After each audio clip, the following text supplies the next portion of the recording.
지금 이 영상 클릭하셨다면 돈 잘 버는 기술직 찾고 계시죠? 그 중에 제가 감히 말씀드릴 수 있는 하나의 기술직이 있죠. 바로 탈시공자입니다. 이번 영상에서는 탈시공자가 되는 법, 수익 구조, 마지막에 자격증 필요 여부까지 제가 다뤄드리겠습니다.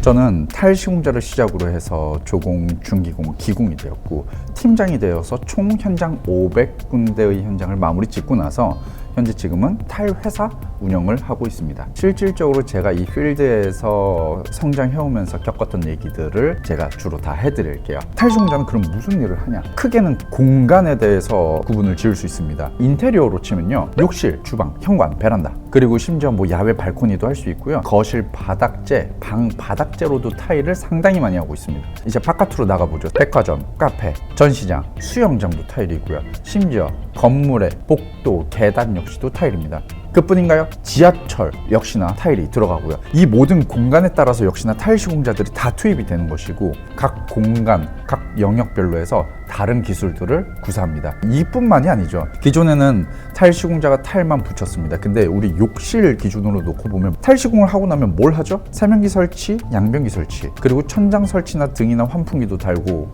근데 거기까지 하시는 타일러 분들이 상당히 많으시고요. 탈시공을 하기 전은 그러면 뭐 하죠? 미장을 하고요, 방수를 하고 조적도 합니다. 이 모든 것들을 전부 다 돈으로서 우리가 따져보자면 상당한 고수익을 올릴 수 있는 여지가 너무도 많다라고 생각이 됩니다. 이것들이 전부 다 탈시공자가 하니까요.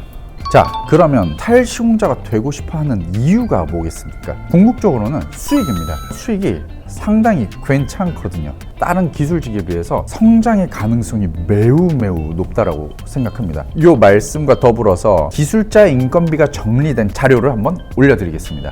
그거 한번 참고해 보시면 좋을 것 같은데요. 입문하시는 요 시작부터 해서 딱 요 조공, 이 1년차까지는 통상적으로 10만원에서 13만원 정도 받으시는 것이 표준이자 보통입니다. 이 1년차에서 3년차 정도 되시면요, 13에서 15, 17만원까지 받으실 수 있습니다. 보통 우리가 이것들을 조공 정도라고 표현을 합니다. 조공이라고 하죠. 이제 타일을 붙이기 시작하는 준기공이 있습니다. 이 준기공들은 15만원에서 20만원까지가 일반적입니다. 그리고 기공들은요, 20만원에서 30만원까지가 표준이고요. 자, 그러면 팀장이 있죠. 우리 팀원들을 데리고 일하는 프로젝트 단위를 우리가 구현할 수 있는 그 팀장들은 30에서 40만원까지가 측정되어 있습니다.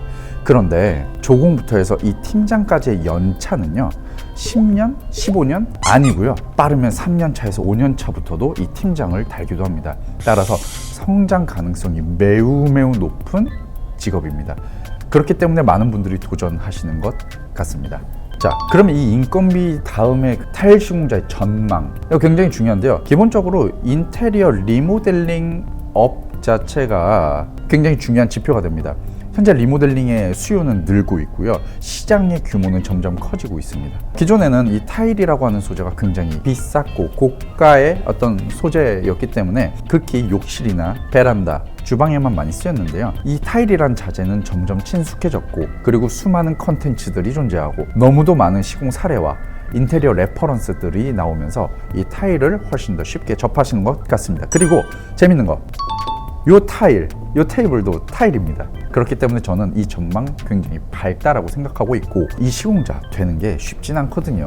따라서 되기는 어렵지만 성장의 가능성은 높고, 그리고 실제로 수요 대비 공급량이 엄청나게 또 풍족한 것도 아니라는 생각이 듭니다. 따라서 저는 이 시공자 되시려는 분들, 전 전망이 밝다라고 감히 말씀드릴 수 있습니다.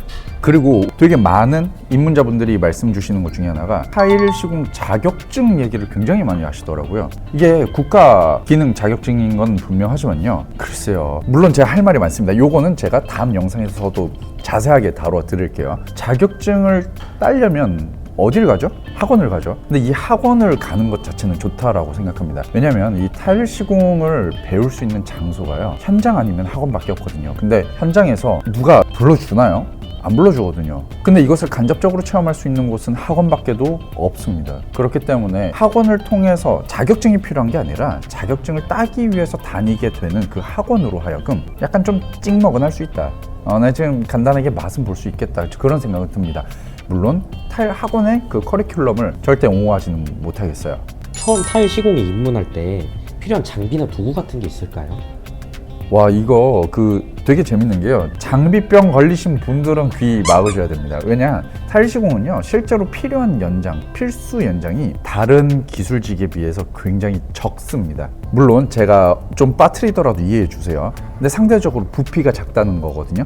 타일 시공자분들이요, 승용차 타고 다니시는 분들이 굉장히 많습니다. 근데 상대적으로 목수 분들은 그 연장과 도구가 훨씬 많아야 되거든요. 타일 시공장만 놓고 보면 이런 게 필요하겠죠. 일단 커터기 필요할 거고요, 그라인더 필요할 거고, 도미, 망치, 헤라, 흑손, 고대 요 정도거든요. 추가적으로 빈통, 어떤 공사의 품질이나 공사 환경, 내가 일하고자 하는 환경을 구축하다 보면은 연장 당연히 셀 수 없이 많아지고 끝도 없이 늘어납니다. 정말 필수적인 것만 생각하면요, 정말 간소한 건 맞아요. 저 역시도 간소하게 시작을 했으니까. 그런 점에서 시작을 하기 좋다라고 생각을 해서 저는 그렇게만 말씀드리고 싶네요. 이 타일 시공자 되는 이 시간이 얼마나 걸리냐라고 물으시는 분들이 정말 많더라고요. 빠르게 수익을 올리고 싶어서 그러시는 걸 수도 있겠죠. 그리고 도전하기 전에 그만큼의 어떤 시간적인 투자가 필요하기 때문에 리스크나 인생을 사활을 걸어야 되니까 그 계산을 하시는 걸 수도 있고요. 근데 케바케입니다. 정말 다르고요. 조공 3년, 5년 하시는 분들도 있고요. 1년 만에 조공 떼고 기공하시는 분들도 있습니다. 스승이 누구냐에 따라서 중요한 것도 맞지만 저는 이런 얘기 많이 합니다. 타일 기술자 숙련공이라는 단어를 저는 종종 씁니다. 결국에는 몇 가지의 기술, 그러니까 정말 한두 가지의 기술을 꾸준히 쌓아서 그 기술이 갈고 닦여서 연마가 돼서 실제로 내 몸값을 올릴 만한 기술이 되기까지는 숙련이 필요합니다. 숙련을 하려면 뭐 해야 되겠습니까? 많이 겪어야겠죠. 급여가 낮다, 현장이 더럽다, 지저분하다, 불편하다, 이런 얘기 다 거두절미하고 출근해서 경험하는 것이 가장 중요하지 않겠나, 그런 생각 해보고요. 요 전 영상에서 말씀드렸던 것처럼 제가 그렇기 때문에 헤라 이런 거 가방에 2-3개씩 들고 다니면서 에폭시 계기만 해도 되고 매지만 해도 좋고 청소만 해도 좋으니, 그러면서도 계속 출퇴근을 했던 이유가 그겁니다. 통상적으로 3년 정도면은 타일 시공하는 데는 문제가 없을 거라고 생각합니다. 그런데 3년이란 숫자는 너무도 주관적인 것 같아요. 1년만 해도 하시는 분이 있다고 제가 말씀드렸잖아요. 그러니까 이 기준은 한 달에 20일 정도 현장을 겪으신다라고 하면 저는 1년이면 될 것 같고요. 한 달에 10일, 일주일 이 정도만 출근하신다? 그러면 그건 잘 모르겠습니다. 정말 3년, 5년 그 정도는 돼야 정말 기술자로서 현 시점에서 30만 원, 팀장으로 치면 35만 원, 요 정도를 받으려면 정말 수년이 걸릴 수도 있다 생각합니다. 그러면 지금 이거 클릭하신 분들 그런 거지 않습니까? 그럼 페인트, 도배, 목공은 그러면 어떻겠냐? 라는 말씀하실 수 있습니다. 다 좋습니다. 다 좋은데 제 주관입니다. 페인트는 우리가 어디 바르죠? 대체로 벽이죠. 야외보다는 실내를 더 많이 하죠. 그리고 도배는 뭐죠? 역시나 실내의 천장이랑 벽체를 들어가죠. 근데 타일은 공간 가리지 않고 실내외 가리지 않고 발을 딛던 차가 올라가던 너무 여러 곳에 쓰이고 있다고 생각합니다. 특히 범용성이 좋다라는 얘기를 합니다. 모든 곳에 쓰인다. 그리고 소득 수준이 올라감에 따라서 선택되는 자재기도 하거든요. 그런 점에서 놓고 보면 이 타일 시공자가 정말 괜찮지 않겠나. 그리고 아까 말씀드렸죠. 타일 시공을 하기에 앞서 미장, 방수, 조적을 할 수 있고 타일 시공을 하고 나서 기구 설치 세팅까지 할 수 있다. 진짜 기가 막히지 않습니까? 이런 것들로 하여금 좀 선택받지 않겠나, 그런 생각 해볼 수 있겠습니다. 제가 여기까지 한번 말씀드렸고요. 이 다음 영상은 조공이 어떻게 될 수 있는지, 준기공이 어떻게 될 수 있는지, 기공으로 어떻게 가는지 라는 얘기 한번 말씀드려보겠습니다.